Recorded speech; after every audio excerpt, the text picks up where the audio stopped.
Tonight on Primetime Politics, the Speaker resigns. This House is above any of us.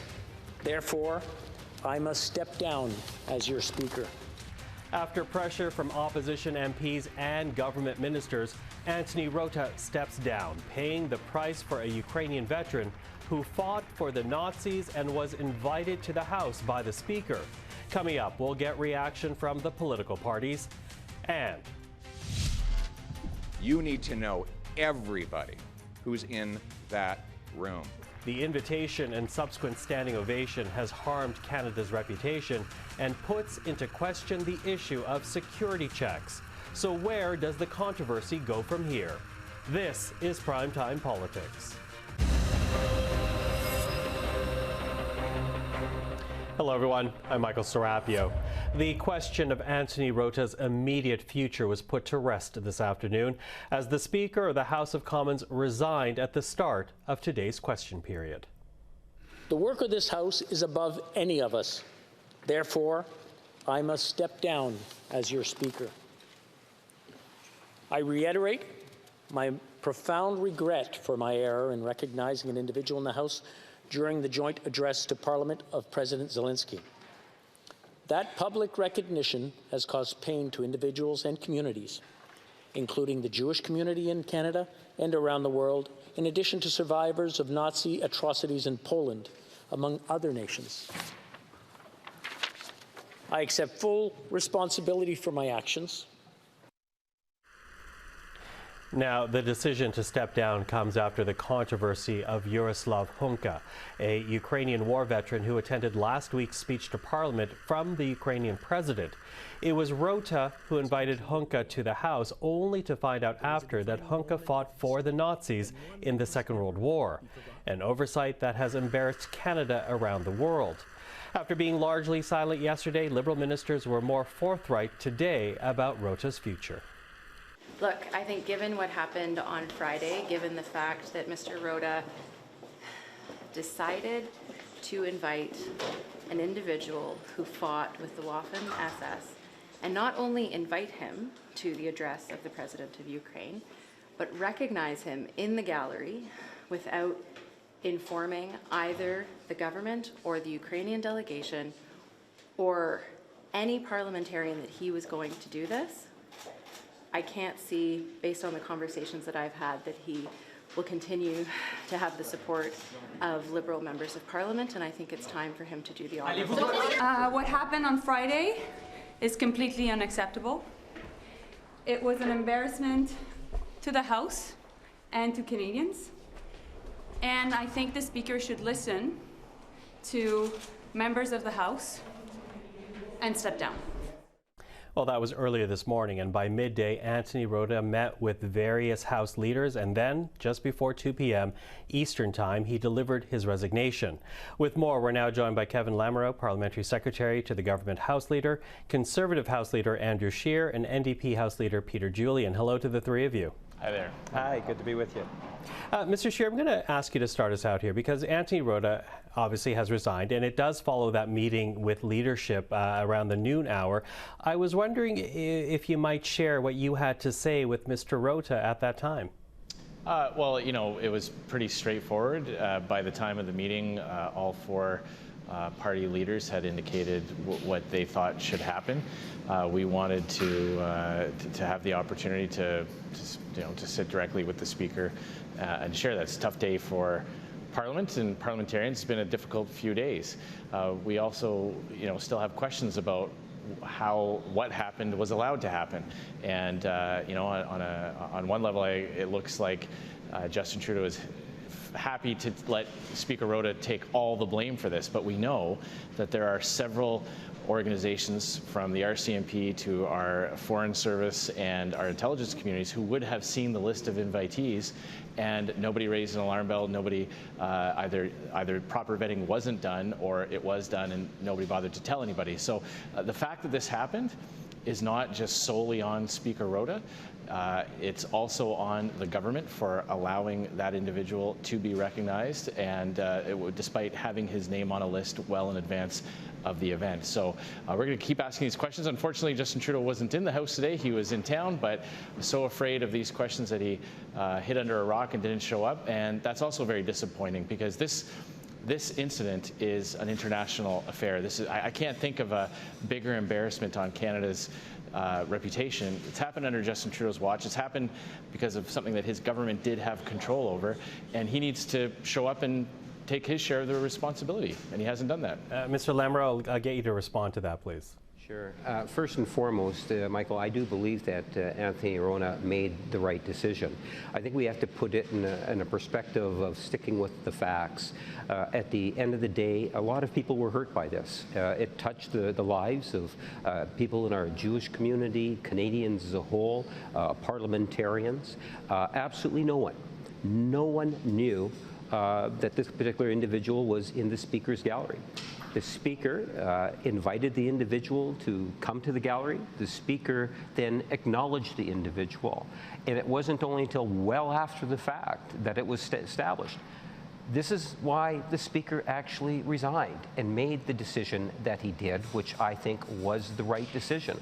And I think if we stick to the facts and keep politics, the partisan politics, out of it, that it's in all of our best interests. It was an embarrassing time for the House of Commons. Okay, I'll jump in there, though, because, I appreciate what you're saying, that nobody knew. But should someone have known? Because I think at the heart of it, that's what Conservatives are asking. Why didn't someone already know? Should someone have known beforehand?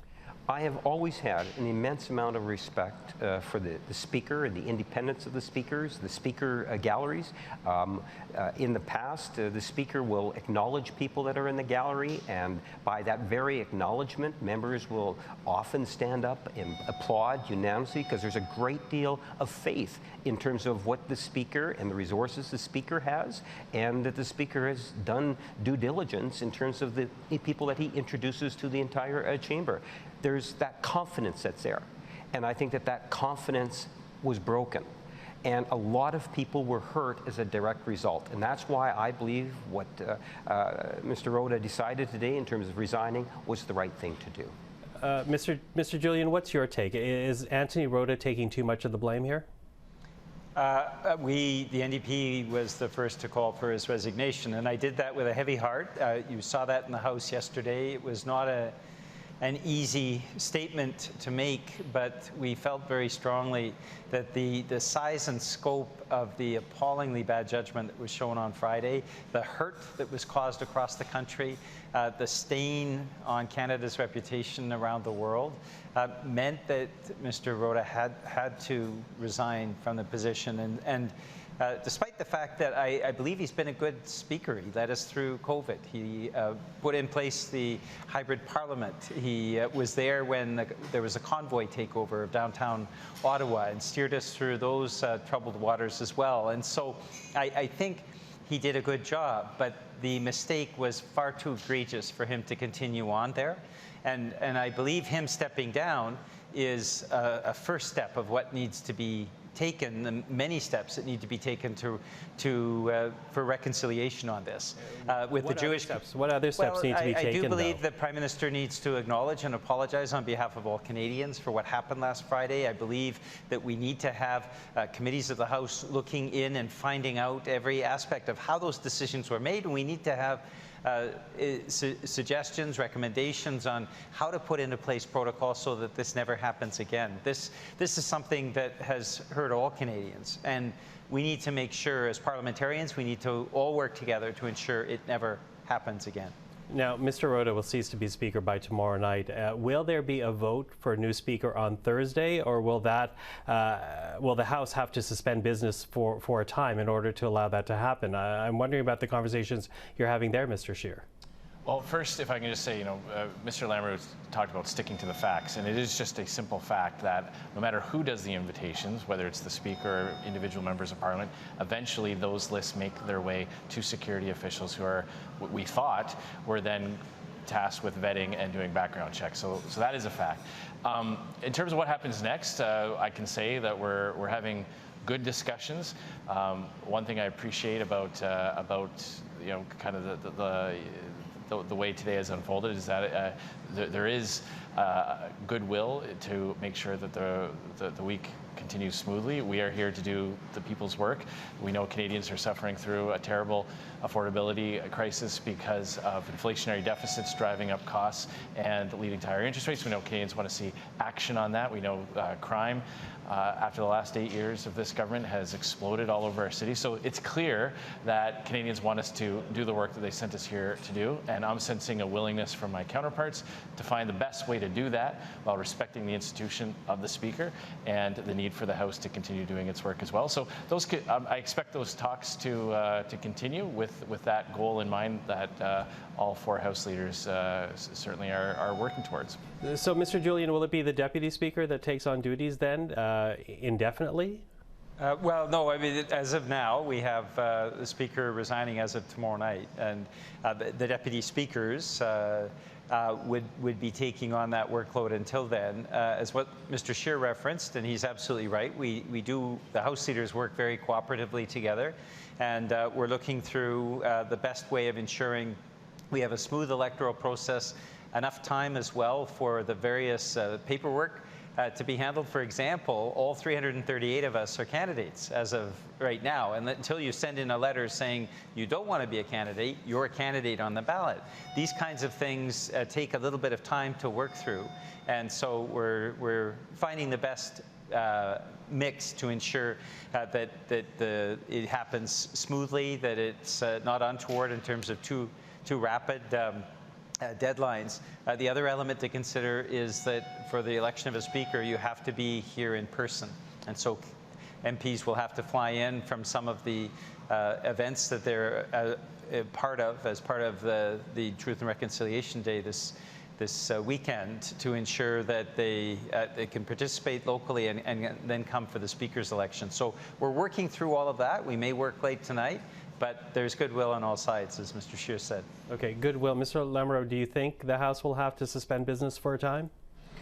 I think the desire from all parties in the House is that we continue to sit, and as has been pointed out, debate important legislation. I just left the chamber just minutes ago, where we're talking about issues such as inflation, housing, and the crisis or the situation where we're trying to support Canadians. So there's a lot that's there for us to be doing in terms of the House business, and the will seems to be there to continue, and as much as possible make sure that we follow the proper process in terms of getting a new Speaker in place, and providing those individuals that might be entertaining the thought of running for Speaker the opportunity to make their cases, with the idea of using the preferential ballot hopefully sometime in the next week.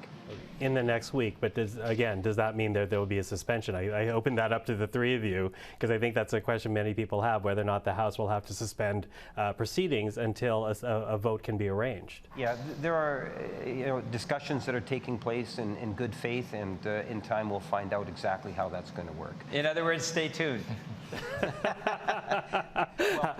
How dare you quote me to me, Peter Julian? But we are staying tuned and we're watching. So thank you for that, Mr. Lamoureux, Mr. Scheer, Mr. Julian. Have a good evening. Thank you. Thank you. Thank you. Well, with more on Speaker Rota's resignation, we're now joined by 2 veteran journalists of The Hill. We have Rob Russo in studio with us today, as well as Julie Van Dusen. Hello to both of you. Hi there. Hi, Michael. You know, we were waiting for this moment all day long. And I guess question number 1, was there really any other option for Mr. Rota but to resign, Rob? No, he clearly had lost the confidence of the House. He didn't need to wait for a motion to be passed. That would have done it. What we saw today was a dignified man make an undignified exit from a very important role on Parliament Hill. And I'm struck by the words that your excellent producer Andrew Thompson produced when he said, "If I should at any time fall into error, I pray the fault be imputed to me and not to the Commons." That's from the traditional allocution speech that the Speaker makes once he's elected. Well, he's clearly decided he's taken fault. This does not end the matter.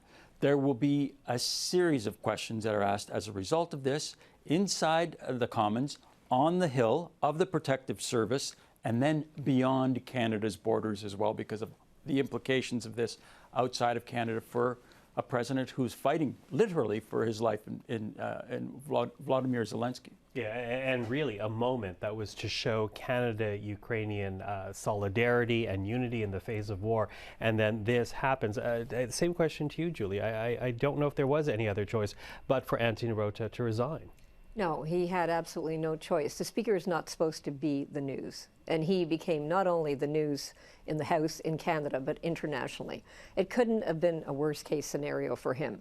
To invite the person from his riding in North Bay, I guess it was a gesture that someone had, recommended to him. We have this veteran, it's 98 years old, and I guess he thought it would be kind of a nice gesture to stand there in the House and pay tribute to this guy. But obviously no one did any background checks. And the Protective Service on the Hill, they're looking for criminality. A 98-year-old wouldn't necessarily be a red flag to anybody, right? So, but it couldn't have gone down more in a blaze of disdain and disgrace for Anthony Rota. And in some ways you kind of feel sorry for him. I mean, this was bound to happen. But I remember when he became Speaker, I remember the first speech he gave, talking about how thrilled he was.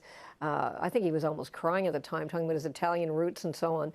This must be just abominable for him, like, to go through this. Yeah, well, without a doubt, he relished the role. You saw that several times whenever you would go to a reception and Anthony Rota was there. He loved his job. But, at the same time, you say they were not looking for criminality in a 98-year-old, except now that this has come out, Poland is considering extradition based on his past record, which goes to what you were saying about earlier, Rob, just how far beyond Canadian borders this controversy has gone. Yes, I mean, look, it's being used actively now by the Russians. We have to acknowledge the fact that we have taken a cudgel, put it in the hands of Putin, and he is now hitting us over the head with the cudgel that we placed in his own hands. And it has an impact on the man trying to lead the war against Putin and aggression. And he's leading that effort, and his people are spilling blood. Why? So that we in the West don't have to fight Putin. So he needs our help, and this doesn't help him. This hurts him. Mm-hmm. There are many questions being put forward now, and I do want to get your take on this, because certainly we've heard it from the Conservatives since yesterday, really, that Anthony Rota may be taking responsibility and as a result now stepping down, but the responsibility needs to go beyond him, that it goes to the PMO, the Prime Minister, the Public Safety Minister. What do you think of that argument, Julie? Well, I mean, I think there's going to be a push to get more vetting done and to find out exactly who dropped the ball and who didn't look into his background. Because my understanding is a list goes to, protocol sends a list of the people that are coming into the gallery for an event like this, and it goes to the Parliamentary Protective Service. I guess they look through it, but like I say, they're probably looking for criminality, and a 98-year-old wouldn't jump out at you. But anyway, is the Protective Service going to be doing that? Obviously, they didn't do that. And Anthony Rota didn't do it. So I know there's calls now for the Procedure and House Affairs Committee to look at how do we do vetting? Who is in the House of Commons? How far do we have to go? What kind of background do we look at? Because this was such a phenomenal embarrassment. Everybody is saying the same thing. It can't happen again. Yeah, of course, we're watching all of it. Listen, so sorry that we're about out of time, but really appreciate both of you being here. Rob Russo, Julie Van Dusen, thank you. Pleasure. You're welcome. This is not the first time in Canadian history that a Speaker of the House of Commons resigned. Speaker George Black resigned in 1935 during a prorogation for health reasons. Speaker Louis-René Baudouin offered his resignation during the famous pipeline debate in 1956.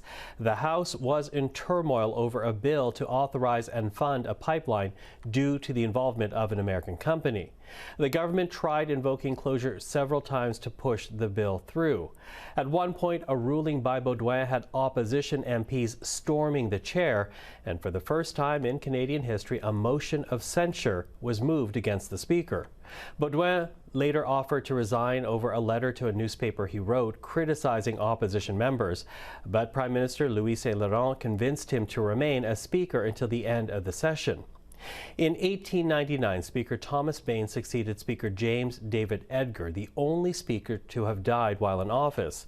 Bain presided over the House for the remainder of the 8th Parliament until 1901. And in 1984, Canada's first and only female speaker, Jeanne Sauvé, resigned to become Governor-General. Speaker Lloyd Francis was elected to replace Sauvé. In 1985, the House adopted a new procedure to elect a speaker by secret ballot. Speaker John Bosley resigned in 1986 to allow for future speakers to be elected through the new system. The House elected John Fraser as the new speaker. Well, we're now joined by the Minister for Housing, Infrastructure and Communities, Sean Fraser. Minister, thank you for joining us today. It's a pleasure to be with you. Thank you for having me. Listen, I want to begin with your reaction to Mr. Rota's resignation. What was your feeling at the announcement today? Look, I have respect for Mr. Rota. We've worked together now as parliamentarians for the past 8 years. I think he did the right thing by offering his resignation after the events of last Friday. If the House is going to focus on the work we're doing to improve the quality of life that Canadians enjoy, it's important that parliamentarians have confidence in the Speaker who presides over our debates.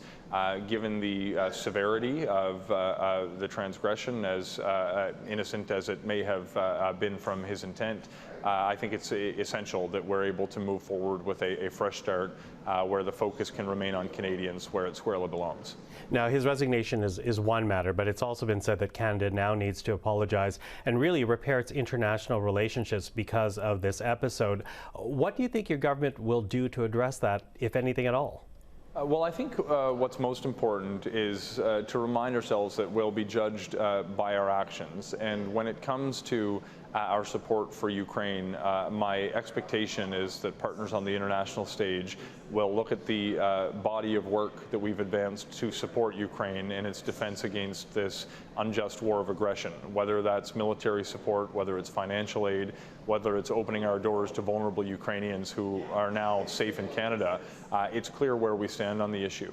I do think we need to continue to engage and demonstrate that we stand alongside the community of Jewish Canadians in particular, and Jewish people globally, for whom the memories of the Holocaust are not some distant event in our history book, but a defining moment that the world needs to continue to remember and stand alongside them for.